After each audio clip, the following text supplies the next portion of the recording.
हिवाळा स्पेशल गव्हाचे पीठ न वापरता पौष्टिक डिंकाचे लाडूची डिटेल रेसिपी आपल्या चॅनलवर अपलोडेड आहे। सांधेदुखी, कंबरदुखीवर अतिशय गुणकारी असे डिंकाचे लाडू बनवायला फारच सोपे आहे।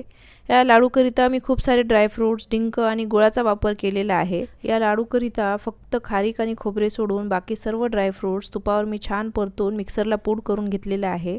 सर्वात अगोदर मी लाल भोपळ्यांच्या बिया, टरबूज आणि सूर्यफुलांच्या बियांचं जाडसर भरड, पिस्ता, गोडंबी, काजू, बदाम, अक्रोड, अंजीर यांची पूड आणि साधे आणि काळी मनुके यांचं वाटलेलं मिश्रण, भाजून वाटलेलं सुकं खोबरं, तळून वाटलेलं डिंक आणि खारीकची पूड हे सर्व जिन्नस टाकून आता सर्व मी एकजीव करून घेते।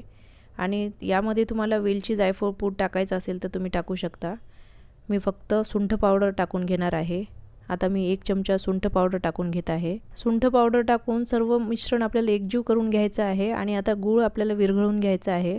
गुळाचा पाक वगैरे आपल्याला अजिबात करायचं नाही आहे, फक्त असं मेल्ट करून घ्यायचं आणि मिश्रणामध्ये आपल्याला हे टाकून घ्यायचं आणि हे गरम असताना सर्व एकजीव करून घ्यायचं आणि लगेचच आपण हे लाडू वळून घ्यायचे। खूप जास्त मिश्रण आपल्याला थंड करून घ्यायचं नाही, गरम गरम असतानाच आपल्याला लाडू बांधून घ्यायचं आहे।